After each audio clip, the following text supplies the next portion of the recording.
You're listening to the What's Happening podcast with Gary Watts. Good morning. I'm here with Josh Schamberger with Think Iowa City and the Iowa City Area Sports Commission. Is that right? That's right. All right. So did you ride your bike here today? No, Or not? unfortunately, with Did the you weather. think about it? Well, I had to be in Iowa City for something, so I knew I wouldn't make it in time. So tell us about, a lot of people know you, some don't. So the people that don't, let's talk about who you are, what you are, how'd you get here? Tell us about your background. I guess your father was in the Navy. Mm-hmm. But just start us out from when you were a kid and just roll us up through current times, and we start telling stories and having some fun. Yeah. How's that sound? Terrific. Thanks for having me, Gary. You bet. Yeah, I was born a military brat, so I grew up on Navy bases my entire life, all the way until I was 18. So Really? mostly in some crazy cool places to grow up as a kid. I grew up most of my youth in Puerto Rico and Cuba, Wow. which wasn't too bad. Guantanamo? Guantanamo Bay. Right. What's that like? You see any AK-47s pointing at you? Or No, you weren't allowed to go anywhere near the line. Near the line. But it was the earliest part of my youth, so I was through third grade, I believe, and I just remember it being beautiful. And obviously, there's a lot of can't really do any shipping around Cuba, so the water is just about as crystal clear as you could get. And Puerto Rico is where I remember most of my youth, and that was also equally beautiful. Tell me how hard it was to be a Navy brat or whatever you say, as far as education and moving around and different kids, and you just settle in, you have your buddies, you move. What's that like? Well, it was all I ever knew, so I really didn't know any different. We moved every 3 years, every 4 years. Where it really stuck me and became challenging was in high school. I was in high school in San Diego. My dad was stationed at Miramar, at Miramar, and after my freshman year of high school, he got accepted to be a Blue Angel. So we moved to Pensacola, Florida, and he was a Blue Angel for a couple years, and I had to go to high school in Pensacola my sophomore and junior year. And then about 3 months into my senior year, you can only serve 2 years as an officer in the Blue Angels. My parents said, we're moving back to San Diego. They had as an officer of the Blue Angels, when you into your tour of duty, you get your choice of duty. And he picked Miramar again. Top Gun? No, he was at a squadron. He was actually an admin maintenance officer, so not one of the fighter pilots. He was known as Blue Angel number 9. That was his number. So he ended up going back, and he was one of the officers that ran NAS North Island, which is where the other Navy base in San Diego, on Coronado, where the SEALs train on the southern end of Coronado. So that was tough because I was looking to figure out who I was going to go to prom with and all these great things in my senior year, and we had to pack up and leave in about October, November. So high school, I went back to San Diego. I only went for about 6 months and then graduated, and I really only remember one person. But I remember Blue Angel number 5, his family. I almost stayed with them for 6 months just to finish off high school. But it is what it is. But that said, I wouldn't change it for anything in the world because of the places I got to live and the cultures I got. I still to this day have the deepest love and appreciation for Spanish culture and music and food. And a few years ago, because of my relationship with wrestling, I got to go back to Cuba and I got to go to the other side. So I spent a week in Havana and I went to a tournament there called the Cerro Pelado with USA Wrestling, and just fell in love again with everything that is music and life and food, and it's just incredible. And I had that as a kid. Tell us about Cuba. I've heard, I've not been there, that it's kind of like a time warp where the cars are like in the 50s or 60s and then it stopped. Oh, it sure is. And the culture, I don't know. I've seen things. I think the mafia was in there in the 60s or 50s, and all of a sudden, was it Batista that we backed, and then the dictators, Che and all that. Tell me a little bit about Cuba. I don't know anything about Cuba other than it sounds beautiful, but it definitely was. From the moment we landed, you could definitely tell you're in a third world country. Yeah. You're right. I mean, the time stopped in about the 50s or 60s, and the cars are exactly as they were. The weather couldn't be more perfect for preserving them, and they've had no alternative but to make these cars continue to run. Yeah. So, I mean, I have some of the most beautiful photos of 50s and 60s Impalas and Cadillacs that you've ever seen driving around, and every cab is a classic car. And so, I'd run around. I technically didn't. I was technically like a USA credentialed coach, even though I'm not. I just was allowed to be part of the delegation, and so I had a lot of free time, and went back and forth, and from where we were staying to the city. And the first thing that you notice right away is that it's the poverty is just incredible. I remember beforehand I was asked, I kind of dug and did some research on things I might be able to bring, and I got a hold of a local hotel and brought a suitcase full of bar soap, and I brought another suitcase full of Matchbox cars and Tootsie Roll Pops. And wherever I went to a school in downtown that had like nothing, and I brought them the soap, and I was told that that's something that's good to do by Dennis Green up at Kirkwood. And you would have thought I had a suitcase full of gold. I mean, people were cherishing. And then I'd run into little kids in the streets, and they'd be playing with the craziest toys that in our age would look like they were maybe from the Stone Age. I mean, That's how different they are. And I'd show them a brand new shiny Matchbox car, and their eyes, it's like I was showing them something that came from outer space. Wow. Or give them a Tootsie Roll Pop. And it was just, they're incredibly beautiful people. But also the other thing you notice right away is just the normal city, working with city governments, challenged. There's no trash system. I mean, people just basically throw their trash on the streets, and it's just a tough deal, right? What did the people think of us?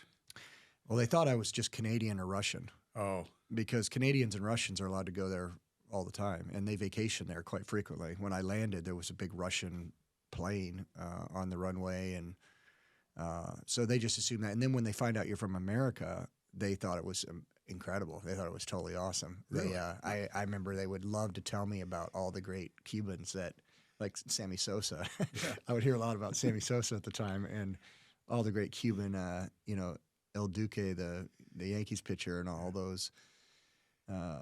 So yeah, it was a lot of fun. I went to Buena Vista Social Club, and just beautiful. Good. So you got Cuba. Now let's keep going. Did you wrestle in high school? No, I didn't go. Wasn't anywhere around wrestling. I just fell in love with it when I came back. I just wondered. Wasn't really big, and I played a lot of soccer. Okay. I mean, obviously, in Cuba and Puerto Rico. So when did you get to Iowa City? Well, then I moved back to San Diego, spent some time there, and then my parents retired. My dad retired from the Navy, and they were originally from Cedar Rapids. Oh. So that's how they got to back to Iowa. And then there were some challenges in the family a few years later, and so my brother and I were the only two left in San Diego, and we weren't going to move to Iowa. We were 21 and 22 at the time, surfing every day and loving San Diego, going to college and all that. And then, I moved back, helped my mom a little bit, and got some things, just got connected very quickly when I moved back here. Somebody found out while I was in college in San Diego, I worked for a marketing group that did some partnerships with the San Diego Chargers and the Padres. So I kind of told those stories, and somebody introduced me to the Cedar Rapids Area Convention and Visitors Bureau, and I didn't even know what that was. I thought it was a branch of government or something. Learned a little bit about it, and they offered me a job, and I took it, and it was kind of like my first delve into the workplace, and did that for about 3.5 years. And then in early 2001, I was a young, bright-eyed, bushy-tailed 26-year-old who thought he knew it all, and thought I'd apply to get the CEO position down here. And crazy thing, I got it. Now, at that time, the bureau here in Iowa City and Corvo was only 3 people. So it was very small, just a small little welcome center. I don't know if you remember, next to Brugger's Bagels here in Riverview Square, right around the corner. Now you're up by the interstate, right? Now we got the building. That's up the old north. Country Kitchen. The old Country Kitchen. As soon as that shut down, I went over to Kelly Hayworth's office and said, "We need a bigger space." I remember Country Kitchen and Skelly. I remember how old. And Bob's Big Boy. Yeah. Well, Donna Jondo, who works at our front desk at our office right now, worked at both of those places. Really? She has been in that building working for over 50 years. Wow. And then Lum's on the Strip. Nobody knows where Lum's was. Yeah, I don't know that one. It's down from the Wig and Pen. Okay. Area. Yeah. So anyway, Yeah. little trivia. Yeah. So I've been there for the past 23 years now, and have loved every minute. Been a big part of helping Kelly and all the city managers, and Jeff Ruin now, and Ryan just help in community development, build up the community. So you You've promote obviously been all the close to it. area Yeah. in all ways. Yeah, we're our organization is. I tell folks that unless you are in trouble with your spouse or something's going on and you have to stay in a hotel room, you don't contribute to us. Yeah. Because our funds primarily come from hotel motel tax collections. So we get a portion of the 7% that's collected. That was a referendum passed in around 1980, 81. And that's how it is everywhere in the country. There are thousands of organizations like ours. And our job is basically to grow and be the destination marketing organization for this community, to grow tourism, hotel stays, whether that be conferences, meetings, sporting events, public art. We're a month away from launching the third Herkiarn Parade, which will be a huge deal. We'll have 100 statues all over town. People love it. Come to town to see them all. So just a lot of varied things. What's your budget? About $2.4 million. Really? Yeah. Wow. So we've grown it quite a bit. It was just over 300,000 when I got here. Do we have enough hotels, motels? We do have enough. We're just right. Huh? I mean, I know they're really good investments, and you would know those things, but we've got enough rooms. Good. It seems like we had fantastic options. Yeah, supply Great is hotels. strong. Yeah. And last year, we concluded the year with the highest ever recorded hotel demand and hotel motel tax. It brought in just over $6 million to the three cities. It's amazing. Yeah. Yeah, and I suppose it's a good, if you have tourists or people visiting, they should pay a tax. I know when I 100%. travel, sometimes I thought the room was X amount, and I looked down and go, what's yeah. all this stuff? Like if you go to Chicago or you go somewhere, like what? Ours is only 7%. You go to Chicago, you can easily get 18%. Oh, yeah. I was going to say it's a lot. Yeah. And there's this tax, there's that, whatever. So, but why not? Well, they're using our roads and trails, and yeah, that's great. So, and there should be thrown in and provide a little bit of a tax relief for residents that way. So give me an average day. I know you just had a Chinese delegation in Coralville, and you were showing them around. But just give us what goes through your mind every day, or an average day in Josh's life here. It's varied for sure. I mean, as you mentioned this morning, we have a group of about 12 folks here from the Hebei province in China, which is basically the county that surrounds Beijing. And they were here on a sister city visit. They're kind of rooted out of Muscatine. The president of China has a special relationship with the city of Muscatine, so they want to establish a sister city relationship for Iowa City. How did he get to Muscatine? Do you know the connection? He visited here when he was a youth in like the 80s, and Really? he stayed with a family in Muscatine. The president of China, President Xi. And has a fond love for the state of Iowa, and particularly Muscatine. And recently, this Muscatine High School, he welcomed a whole plane load of high school students to come visit China in the Hebei province. And they're trying to expand that, and I think they're starting certainly here just because of the president's relationship with our state.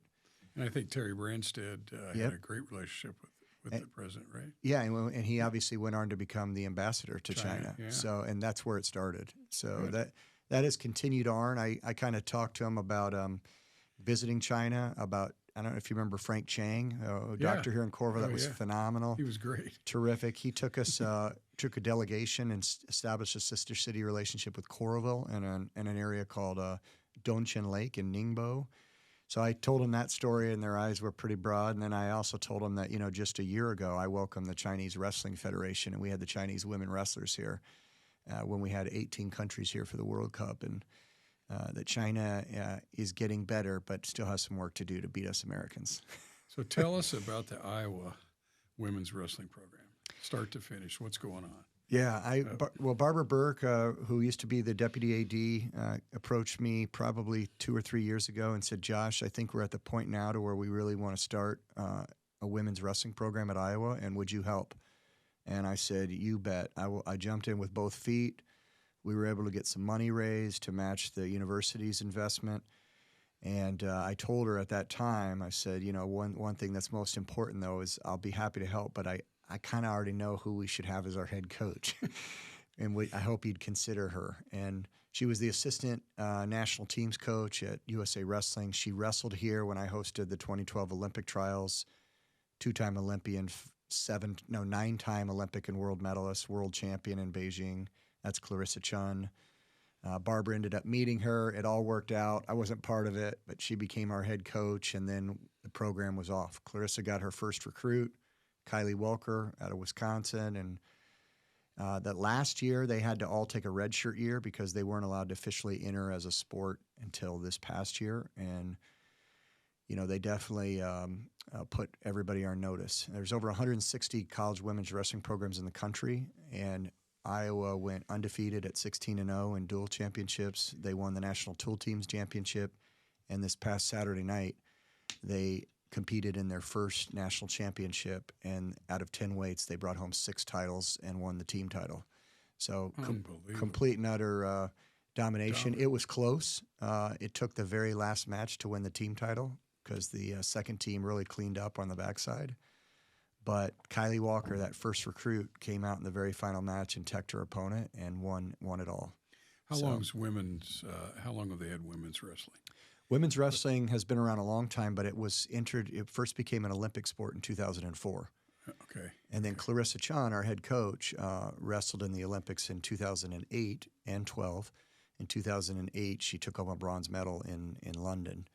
And then that same year, she became a world champion. No, 2012, I'm sorry, she took home a bronze medal in London. 2008, she became a world champion in China. Was it slow to get going in Iowa? Because I didn't remember women's wrestling until 4, 5, 6 years ago or whatever. Yeah, at the high school level, for sure. Why? with Dan Gable and men's wrestling? It doesn't make sense. It just wasn't a sanctioned sport, and I think that was the big reason. If it's not sanctioned, you don't have a state tournament in the high school level, there's not a lot of girls that are interested. Well, about 4 years ago, there were 82 girls wrestling in Iowa, and we had up at Waverly, there was a kind of a state championship for those 82 girls. That next year, we hosted at Extreme Arena, for the next 2 years, the unsanctioned girls state wrestling program. And in the span of 3 years, the number of girls wrestling in high schools went from 82 to over 4,000. And it has exploded. There was a story in the AP that came out yesterday that it's the fastest growing sport in the United States. Really? And it's hopefully growing at the college level as well. We really need a Penn State or a Columbia or a Lehigh or an Oklahoma State, Ohio State to get a women's program as well. Otherwise, Iowa's just going to continue to clean up. And I'm okay with that as a Hawkeye, but there's a lot of really good girls out there that want to wrestle at the collegiate level. Why do you think it picked up so much? I mean, women's sports since Title IX, it was at 72, 73, 4, somewhere like that, opened it up. And then I noticed when I lift weights, there's a lot more ladies in there lifting weights and getting stronger, doing squats and things that they never used to do. So I think it's kind of cool. There's a lot of women that are lifting weights now, and I haven't been around the wrestlers. Yeah, but I bet they're amazing.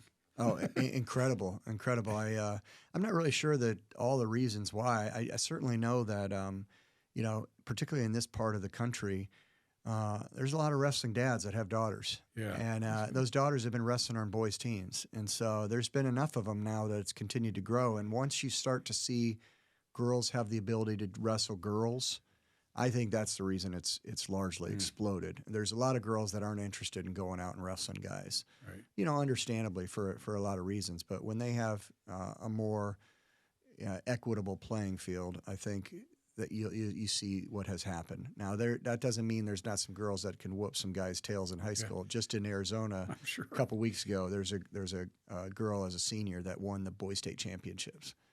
And she's pretty good, and she's going to be wrestling at Lehigh. Her name's Audrey Jimenez. She's really good. What's her weight classes? I don't know anything about it. They start at 101, and they go to 191. They do go 191. Yeah, wow. Yeah. So our 191 wrestler took third, and our 170 wrestler is the best in the country. We have 7 women wrestlers here at Iowa that have qualified to wrestle in the Olympic trials next month in Penn State. And so excited to see how they do. And the one that's ranked 170, this Kylie Welker again, has a legitimate shot to make the Olympic team, and she's only a freshman in college. Wow. Or I'm sorry, a sophomore. That's great. Well, tell us some more. What's Think Iowa City? Tell me what that is. So we're the official destination marketing organization for this community. Okay. Again, we're funded by hotel motel tax to a large extent, and it's our job to bring visitors and spur economic development, but also improve the quality of life for residents. So we not only, anytime there's a big conference in town or a big sporting event, it's largely here because of our efforts or our team's efforts, but you also see our staff pretty intimately involved in development. So whether that be the Iowa River Landing and me partnering with Kelly, or we're very involved with Ryan in Centennial Park, which obviously you have been incredibly generous in your support. And then in Iowa City, spent a lot of time helping with the Summer of the Arts, the creation of the Iowa City Downtown District. Anything that will advance community betterment, you'll find us at the table. Do you travel a lot? How do you get the word out about Iowa City? Through basically different sales folks and marketing and advertising efforts. I don't travel as much as I used to, but our sales folks certainly do. They go to, half a dozen different trade shows or activities a year. When we're competing against other cities, largely we have to go to that city to put in the bid and make the presentation. I do a little bit with wrestling. I've been overseas a lot. I've in trying to work with the two national governing bodies for the sport of cycling and wrestling, which is UCI and UWW. Thankfully, they are literally only one train stop away from each other. The national headquarters in Switzerland are in Lake Geneva. One is in Vevey, Switzerland, UWW, and one train stop away in Aigle near Montreal is where UCI is. And I usually go over there about once a year, and so anytime we've hosted an international wrestling event or cycling event, it's because of those relationships we've fostered and put Iowa and Iowa City on the map for those sports. Well, when you talk about Iowa, a lot of people know about the wrestling program in Dan Gable, of course. No question. Definitely, if they don't, they're not paying attention. No, I was in this past year. I went. When was it? It was it was last March. I went to Tallinn, Estonia, to attend and meet with UWW, but also attend the largest youth wrestling tournament in Europe. It had 32 countries and like 5,000 wrestlers, something like that. And I was walking around in an Iowa shirt, and there isn't a person that doesn't know Iowa, or if they're a little older, immediately followed by Dan Gable. What's fascinating about Iowa, or just the state, or just people in general, is I've been in town for a while in the real estate game, and somebody gets a professor or a doc's coming into town, and you're going to move to Iowa. What? Because they all think of hogs and cattle and beans and corn and flat and everything, and they have no idea. Then when they get here, when they get into Iowa City, Coralville, the river, the trees, the beauty, a few hills, and the people, and then what it has to offer, they fall in love with it. Yeah. They end up staying, raise their families here. I think it's the best place on earth. And I imagine you hear that all the time. The promotion, you just got to come and experience it. Mm-hmm. And that Iowa nice, I don't know who started that, but it's true. Yep. It's true all over the state. But there's no better place, I think, to live and raise a family than Iowa City. I agree. I mean, we to tell you a little story about Iran, which was just here about a year ago for the World Cup. I picked them up at the airport, and we're in a volatile state here. I mean, our countries are. There's a lot of people that came to town to protest Iran being here, and they didn't protest the team or the athletes, but they wanted to be on TV because they knew from Coralville, Iowa, that World Cup was being broadcast live to 5 countries, including Iran.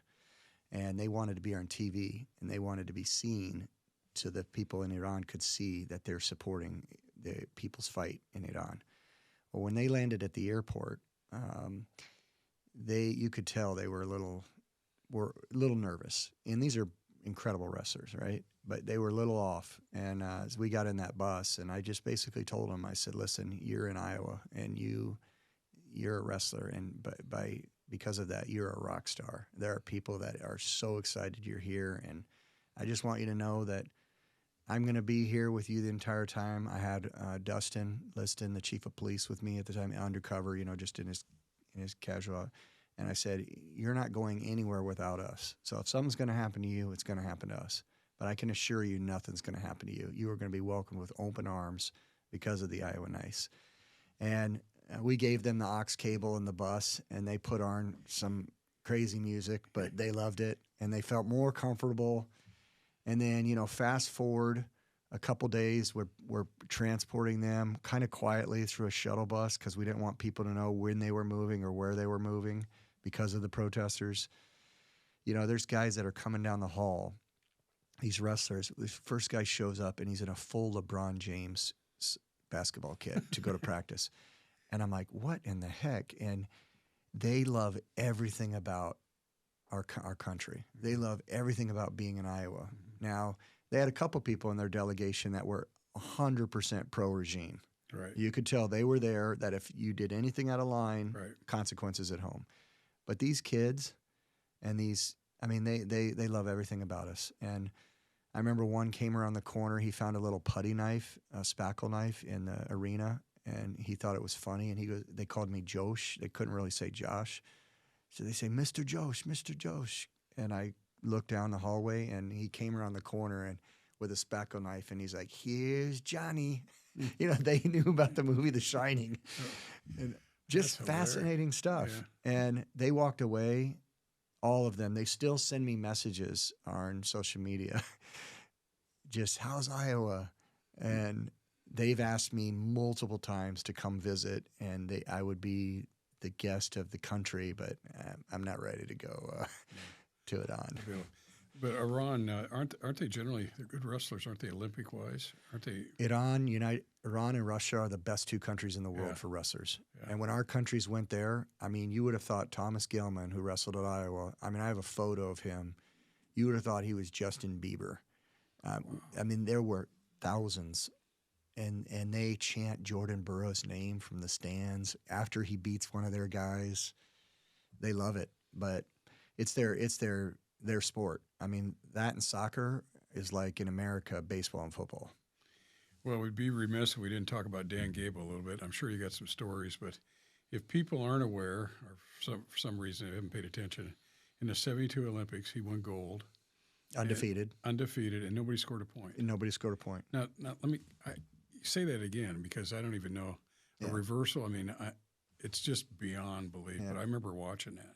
Yeah, he put his he had a hurt knee, but he put his knee brace on the alternate knee, so they wouldn't. So they on his healthy knee. I didn't know that. Just crazy little things. He. When he was training for the 72 Olympics, I remember the story. Two things stand out. The first one is when he was training. There was a moment he was training at New York Athletic Club, and he was so focused on the task at hand and going and just beating the Russian and everybody that he came out one day and he just caught himself, and he looked around and he goes, "Hey, wouldn't they put this park in here?" They're like, "Dan, it's Central Park." He didn't even know what Central Park was or that it's been there forever. He was just like zeroed in, and he went and obviously did what he needed to do. And folks might not remember that's also the same Olympics that had the massacre. Right. And Israeli. Terrorists. Exactly, terrorists, and it's awful. And somebody in his weight class, was murdered, and he came back, and when he landed, there was somebody with doing an interview, and they're like, "Dan, oh my God, congratulations! But what was it like over there? How did you get through all that?" And Dan just kind of looked around. He goes, "Oh, well, it was kind of like this. I think it was in the 70s," or he just was thinking of the weather. He didn't think of anything other than going and winning the mission at hand, and not getting a read on what they really were asking about. He was so focused. Yeah.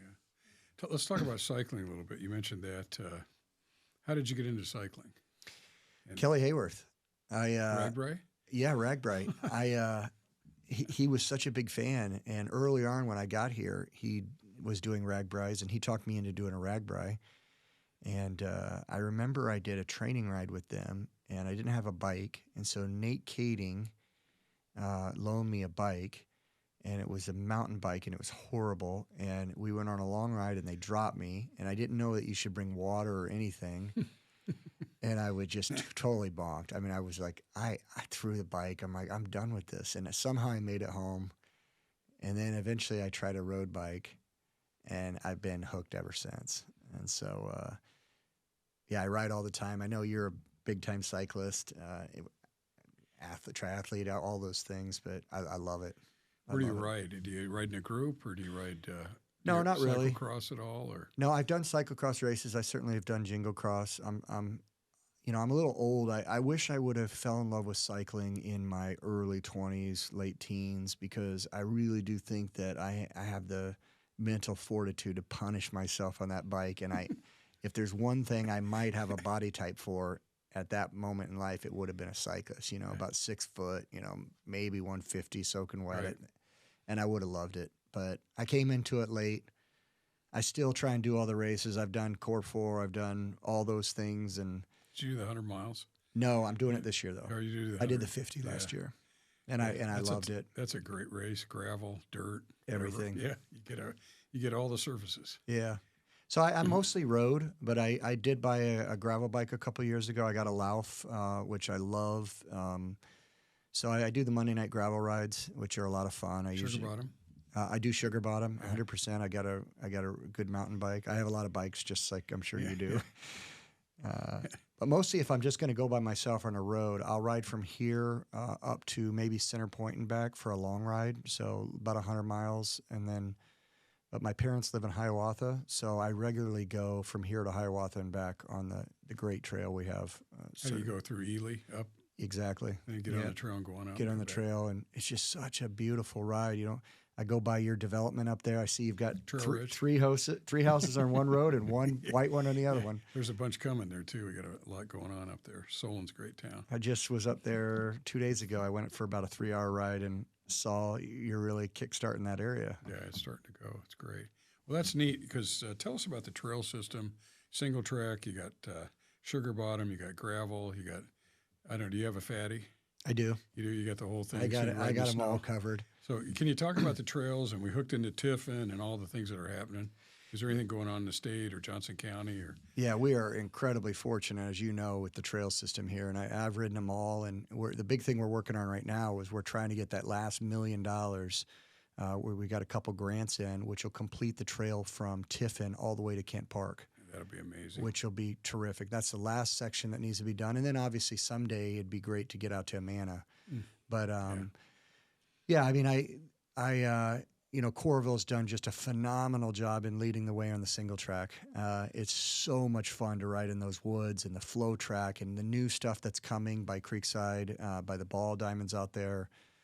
We are blessed to ride Sugar Bottom and all the great work. I mean, the group I-Core, that volunteer group with Mike Frazier and all those guys is just, I mean, we are lucky folks. And so I take advantage of all of them. I know there's a lot of big cyclists out here. We actually created the brand Bike Iowa City and fund that. So that's underneath our umbrella. I independently kind of contract with Liz Hubing to be our leader of that and to run the Bike Iowa City efforts. So, anybody that is listening that wants to learn more, you can find out all this information, including suggested rides for all levels of experience at bikeiowacity.com. Tell us about cyclocross. A couple of years ago, wasn't it international? Mm-hmm. It came from all over the world. Yep. So we had, for 5 years, we were a stop on the UCI Cyclocross World Cup, and that was a big, big deal. We only stopped doing it because UCI decided to sell the rights to a private company called the Flanders Classic in Belgium, and they're good people, but they're really only interested in making money. And so the cost to put that on rose substantially when they took it over. But when UCI ran it, that's one of the reasons I would go visit the folks in Eagle. We had an incredible spotlight on Iowa. We were one of maybe 12 stops in the UCI Cyclocross World Circuit. The only other one in the United States at the time was Trek up in at Waterloo, Wisconsin. Following us and all of our success, Bentonville, actually Fayetteville, Arkansas, hosted a cyclocross. They actually hosted the Cyclocross World Championships and then a World Cup. They've since kind of stopped doing that also because of Flanders. But we have had some of the greatest cyclists on the planet today come here and win races in Iowa City, and that includes Wout van Aert from Jumbo-Visma. I have a big poster in my office of him being moto-paced by Jason McCartney in the cornfields of Iowa in his World Championship jersey. Jason rode with Lance Armstrong. Yep, he was certainly the greatest cyclist to ever come out of Iowa. He's a two-time Olympian. Incredible. He won a stage at the Volta a España. I mean, incredible cyclist. And when Wout asked us, hey, is there somebody that could moto pace? I said, there is nobody we're going to trust doing that other than Jason. His favorite ride was Sugar Bottom. Yeah. I remember reading an article about, he was on Live Strong team or in Tour de France. Sugar Bottom. Yep. It's amazing, isn't it? We've had Wout here. We've had Matteo van der Poel win a race here. He was out here. I took Wout to an Iowa football game. He wanted his whole team to go experience an Iowa football game. A couple years later, I took Sven Nys. But Wout, I remember he showed up. I picked him up at the hotel, and they went and bought a bunch of Iowa stuff, and they didn't know anything about football. And he accidentally bought – he thought it was a football jersey, and he bought a women's cut football jersey. So I'm looking at him going, something's wrong here, Wout. Yeah. And he didn't care. But we took him there, and I remember I got him on the field, and he posted a story that said, I have no idea what's going on, but this is amazing. For them to see 70,000 people in Hawkeye Nation, and the tailgate experience was something they didn't know what the heck was about. I bet that was. So if you haven't seen cyclocross, can you describe that? Because running up Crumpet Hill. Oh, yeah. I mean, the conditioning of a cyclocross athlete it's beyond. Yeah. I can't even explain it. But tell us about cyclocross. It's basically a 3-kilometer circuit, so a course that you basically do laps on, and it is exactly what you said. You have to dismount, and you have to shoulder your bike and run up a mountain, and then quickly get back on. You have to pedal through, 50 yards of beach sand. You have barriers that you can either bunny hop over or dismount, pick up, hop over. And there are multiple there's flyovers that you have to run up a set of stairs and then catch the ramp on the way down. And the reason why it's so much fun is the pros have basically an hour-long course. It's an hour-long race. And the number of laps are determined by the speed of the first lap. And then you'll start to see a clock. Okay, now there's going to be 6 laps left. And you could stand in one place and see these cyclists go by 6 times or move around the course. It's not far with 3 kilometers. So it's a lot more fun. It's almost like NASCAR for cycling in the way that they do their laps, which is different than a normal cycling event to where you might be standing on a road in France or Spain or Italy and boom, there they go. And in the span of about 60 seconds, that's all you get to see. Right. In cyclocross, and the endurance that you have to have is unlike any other cycling discipline. Completely red line for the whole hour. 100%. And the women as well, they do 50-minute laps. The last cyclocross women's race here was won by Marianne Vos, who's the greatest women's cyclist of all time. I think she's a 7 or 8-time world champion. And she dominated the race here. It was so much fun in her Jumbo-Visma kit. After the race, she gave it to me. I have it at my house. Wow. It's unbelievable. Yeah. So we're really lucky that we've been fortunate to welcome the world of cycling here. And that's done now, right? It's not going to happen. Yeah, it could happen again, but you never know what the future looks like with that sport and UCI, whether or not they'll take over the rights again. UCI is very, very interested in trying to continue to grow cycling in the United States because obviously that comes with money. Sepp Kuss and what he did at the España last year and being a Durango, Colorado kid, I think has reignited some of that. And, if UCI wants to continue to do that and develop it, we've certainly got the place where it can be developed, one of the places. So now we got to switch a little bit. I'm going to switch to Caitlin Clark and the effect on restaurants, hotels, bars, whatever goes on in Hawkeye women's sports, packed, can't get a seat. They're sold out. I'm sure they're sold out for the NCAAs. Won't we have a couple games here? Two games. Hopefully. Next weekend. Yeah. So this morning at a men's leadership meeting, we had a guy showed a clip of Pistol Pete Maravich, and then it would show Caitlin. And it was, I'll have to send it to you. You won't believe it. So many similarities the way they play, how they pass, behind the back, the passing, the shooting, of course. And it was just amazing what happened. So Anyway, tell us a little bit about what that's done for Iowa City Coralville. Well, obviously, it's almost unfathomable the millions and millions of dollars. If you had what we track in our world PAE, paid advertising equivalency. So if the New York Times writes a story that's 10 column inches, and you find out, well, if I had to go buy an ad in the New York Times to promote Iowa City at 10 column inches, what would that cost me? Yeah. And the PAE on Caitlin Clark is uncalculable, probably. Right. So, I mean, I got called by the New York Times a couple times this past season to ask for information just like that. Have you done an economic impact model on her impact to the community? And I said, no, it takes a lot of time and survey, and we've done one for football. I can give you some info on that. But I can tell you that you can just tell by sold-out games, and hotels can tell you. So I passed her over to Matt Swift at Big Grove, and I said, Matt, the writer with the New York Times, and Matt's like, well, what used to be, hey, can you turn it on, is every TV absolute much watch because they can't get into the game. And he goes, so without question, there's been an incredible impact to our community. I just also listened a few days ago, I interviewed Steph Curry. And I think he communicates with Caitlin. I think they talk to each other. But some of their similarities, but if you watch it, Steph just talks about not only, the power part of her game, or shooting, but better than that is her passing and then the triple doubles. And he was just amazed with how good she is and how talented, not only just shooting from long range like he does too. Yeah, and go ahead, I'm sorry. It's just if you listen to it, he has just humble praise for her. And Steph Curry is one of the best, I think. There's so many that are like that. Yeah. And, she's very close friends with somebody in our office, one of our employees. And so she pops in, and I've met her several times and gotten to know her a little bit. And she's just so genuine as a person. I remember when we had Ragbri last year for Coralville. Well, in June, there's something called a pre-ride. And it's basically 10 or 15 people that go and ride the entire route and then talk to the towns and give them advice, answer questions.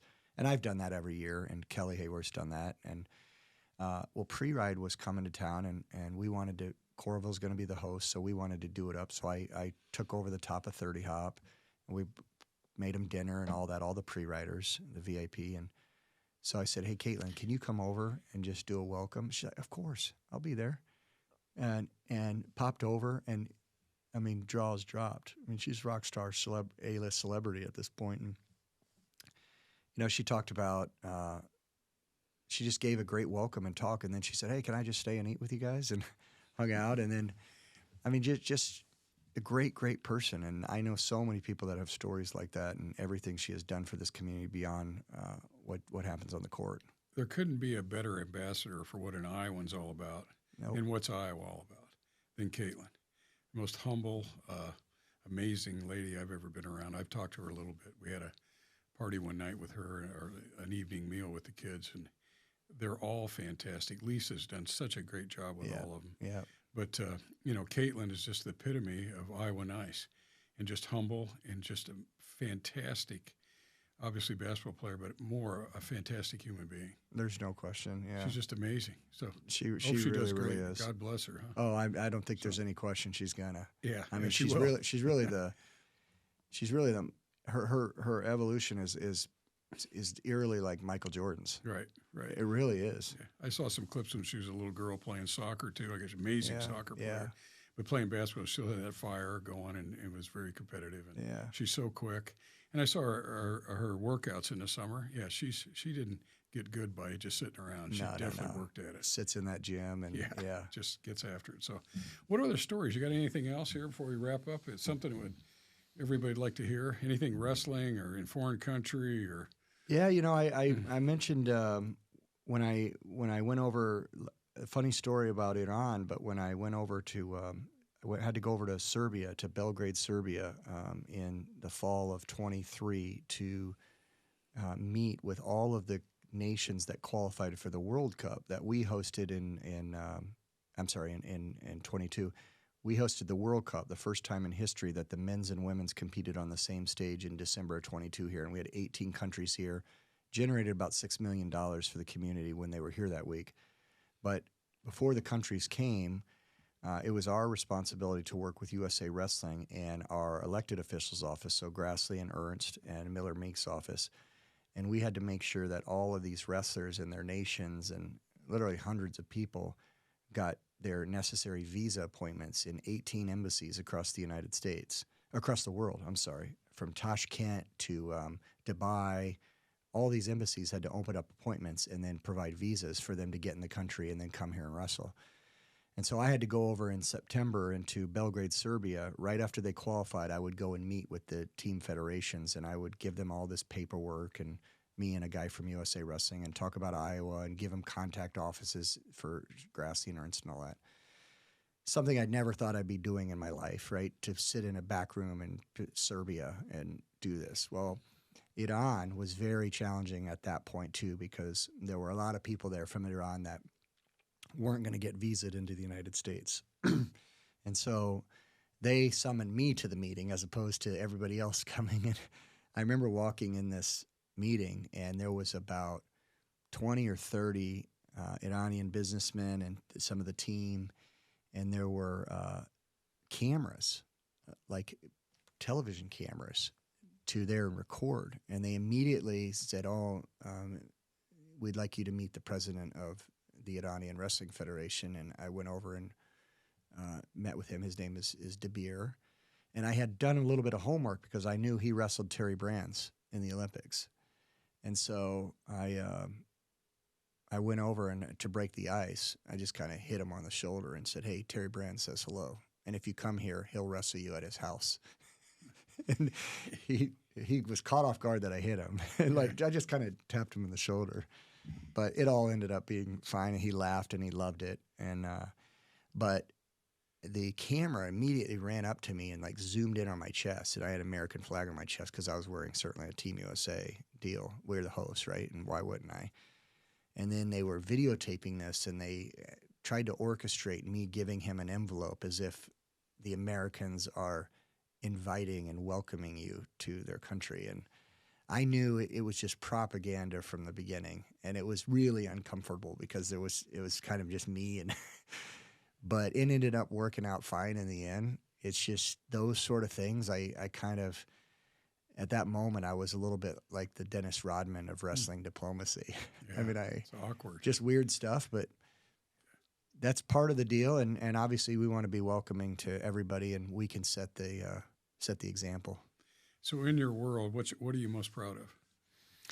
Probably those experiences and being able to demonstrate that our people, our community, when you come here, you're going to walk away. And I know that there's going to be challenging moments in history, and certainly with our countries and politics and money and all these sort of industry.